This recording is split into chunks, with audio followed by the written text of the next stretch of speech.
हाँ भाई गुस्सा में गुरुस्वामी भाई गुरुस्वामी हाँ ଆଜ୍ଞା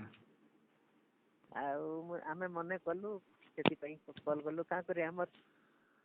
कथार तो असर माने ठाकुरंकर कथा सरबा ସେପରେ ସାଗର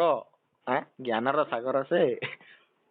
मूलाधार चक्र टाकी खाली आलोचना कले केते दिन पले जीवा जी आज्ञा आज्ञा आज्ञा हाँ कहते कि मूलाधार चक्र आमे पहला आमे घर से बनामा जेते बेले आज्ञा पहला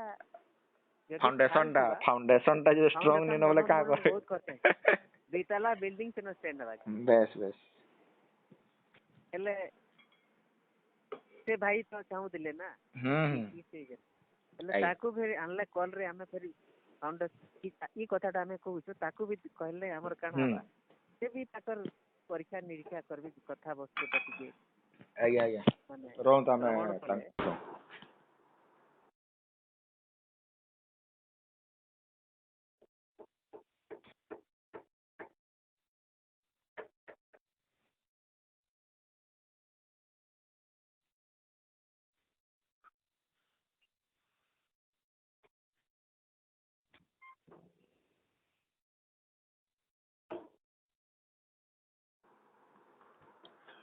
नहीं उठले बेले हमें से बाबद रे कहीं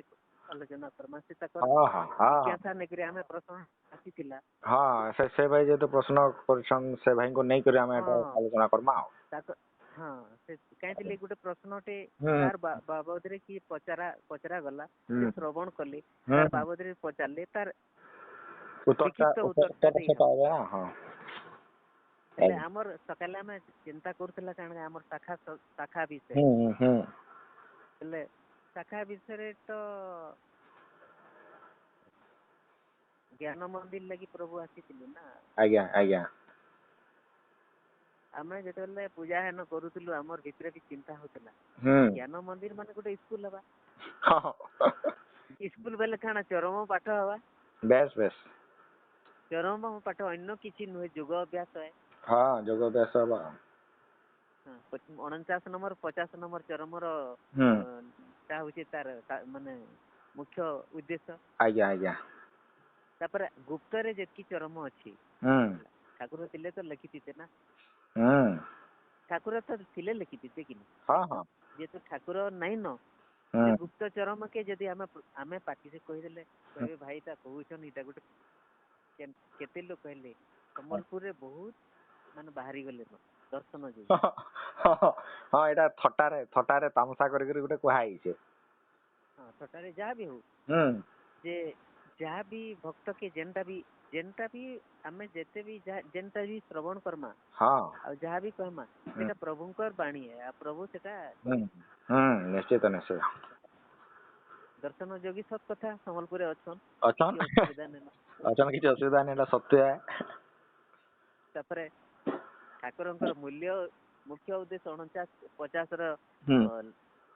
जेंटा अच्छे साधना केंद्र ज्ञान पीठ हवा माने साधना केंद्र भी उठके न गुटी हवा निश्चित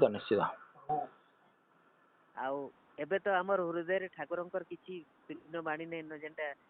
हमें ताकर भाषा रे कहमु इटा हमर निजस्व भाषा रे कहू एबे जेंटा कहू हम निजस्व कथा है आया आउ एबे ठाकुरंकर स्पिरिट नै आबार आया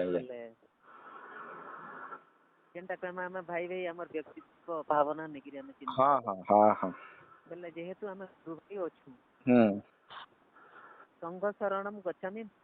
धर्मम शरणम गच्छामि केशवम शरणम गच्छामि हमर संघ के शरण जीवा की पड़वा ठाकुर को शरण जीवार की पड़वा आज्ञा संघ नैले भी भातृत्व केनता करियो हां एटा तो कोई से टाइम रे बोधे हमकु जन विच्छेद करा गला मोर बिरसा मुंडा नु भीम भैयाला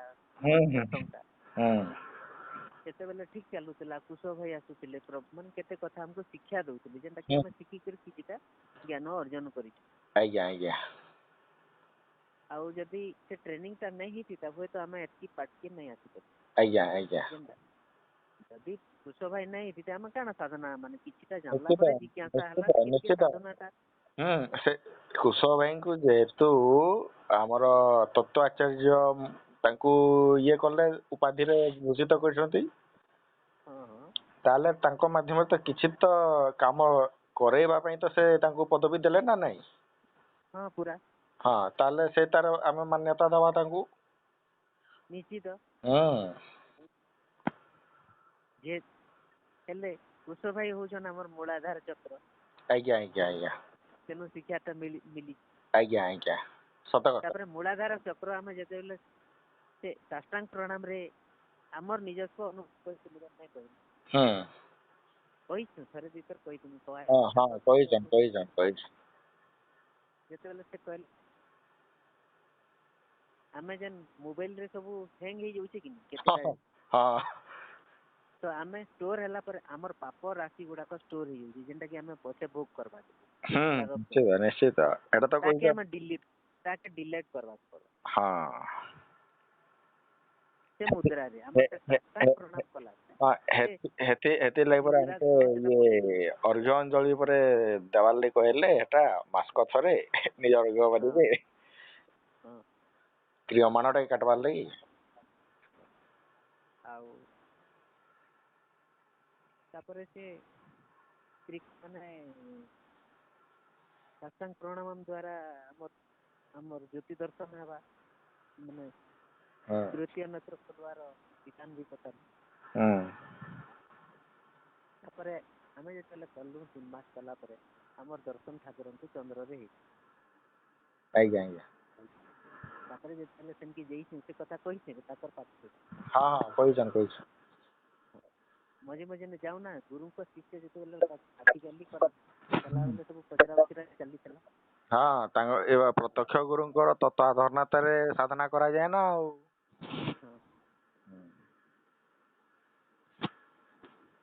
ତାପରେ ଧୀରେ ଧୀରେ କିଛି ଅର୍ଜିତ ଜ୍ଞାନଟା ତେଣୁ ସୃଷ୍ଟି ଆଜ୍ଞା ଆଜ୍ଞା ତାପରେ ଆମେ ପୂଜା ଶିକ୍ଷା କରବାର ଲାଗି ମନ ଲାଗଲା। ସମସ୍ତେ ପୂଜାରୀ ହଉଛନ୍ ଆମେ କେନ୍ତା କରି ପୂଜାଟା କରିବୁ ବୋଲି ଭାବନାଟେ ହେଲା। ହଁ ହଁ ହେଲେ ଆମେ ଯେତେବେଳେ ଦେଖିଲୁ ଆମେ ତ ପରିବାର କରିଛୁ ଜଞ୍ଜାଲମୟ ଠିକ ସେତେବେଳେ ସେ ନିର୍ମଲ ଭାଇ ସେଠି ବବୁଲି ଭାଇ ସମସ୍ତେ ଥିଲେ କହିଲେ ଆଜ୍ଞା ଆମେ କହିଲୁ ତାକେ ଭାଇ ମୋର ପାଖେ ତ ସମୟ ନେନୁ ଆପଣ ଦିନେରେ ସତ କଥା ଯେହେତୁ ଜଞ୍ଜାଲ ଅଛେ ବେଲେ ତ ବେଶୀ ସମୟ ଦେଇ ନାଇ ପାରନ ନା ବାହାରେ ଘରକେ ଆସିକରି ସମ୍ଭାଳବାକେ ପଡବା ପରିବାର ଟେ। ନିର୍ମଲ ଭାଇ ଦେଖୁଛନ୍ ମତେ ଆବୁ ବାବୁଲି ଭାଇ ହଁ ଆଜ୍ଞା ସେମାନେ ତାଙ୍କର କଥାବାର୍ତ୍ତା କରିକି ପଛା ଟିକେ ଲାଗୁଛି ସେମାନେ ସବୁ ମିଶିକିରି କହିଲେ ହଁ ଯାଉଛ ଟିକେ ସେଠୁ କିଛି ସମୟ ଗଲା ପରେ ସେ ସମସ୍ତେ ବନେଇଥିଲେ ସବୁ ଆଚାର୍ଯ୍ୟ ମଣ୍ଡଳୀ ଆଚାର୍ଯ୍ୟ ମହାଶୟଙ୍କୁ ଠାକୁରଙ୍କୁ କହିବ ତାପରେ ଆମେ ଚିନ୍ତା କଲୁ ଚିନ୍ତା କହୁଛନ୍ତି ଗୋଟେ ଦିନ ଶିଖାବାର ଲାଗି ସେମାନେ ଇଏ କରୁଛନ୍ ହେଲେ ଆମେ ଆଉ ନାଇଁ ରହିକିରି ପଳେଇ ବୋଧେ ସେଟା ଠାକୁର ଜାଣିଲେ ଆଉ ସେଟା ଠାକୁର ପୂରଣ କରିଦେଲେ। ଆଜ୍ଞା ସେ ନିଜେ ସତ୍ୟ କଥା। ତ ଭାଇ ଆମେ ସଂସାର କରିଛୁ ମାନେ ସାଂସାରିକ ବ୍ୟବସ୍ଥା ଗୁଡାକ ବହୁତ ରହୁଛି ଆଉ ଏଠି ବ୍ୟଙ୍ଗ ନାଇଁ ଦେଖାଯିବ ଠାକୁରଙ୍କର ସ୍ପିରିଟ ଟା ଏବେ ନାଇଁ ନା ସ୍ପିରିଟ ଟା ନାଇଁ ନା ଠାକୁର ଆସିଲେ ଉଠେଇ ଆଜ୍ଞା ବେଙ୍ଗ ସାପ ଏବା ଦେଖନ୍ତୁ ବେଙ୍ଗ ସାପଟା କାଣା ଦୁଇଟା ଖାଦ୍ୟ ସେ ଖାଦକ ପରେ ନିଜେ ସେ ଠାକୁର ନିଜେ ସେ ପୂଜାରେ ନିଜ ପୂଜା ନିଜେ କଲାରେ ନିଜେ ସେ ଖାଦ୍ୟ ନିଜେ ସେ ଖାଦକ ନିଜେ ସେ ବେଙ୍ଗ ରୂପରେ ଖାଦ୍ୟ ହେଇଛନ୍ ଫେର ସାପ ରୂପରେ ଫେର ଖାଦକ ହେଟା ତ ରହସ୍ୟ ସାଂସାରିକ ବ୍ୟବସ୍ଥା ଆଡକୁ ଟିକେ ଯାଉଛୁ 5 ମିନିଟ ଛାଡିକିରି ହଁ ଭାଇ ଇଏ 5 ମିନିଟ ଆଉ କାଣା ଆମର ତ 8 ବଜିଯିବା ଫେର ସତ୍ସଙ୍ଗ ଆରମ୍ଭ ହେଇଯିବା ଇଆଡେ ଆଉ ହଁ ଠିକ ଅଛି ଥାଉ ଫେର କାଲି କରମା। ଆଜ୍ଞା ଗୁଡ୍ ସାର୍।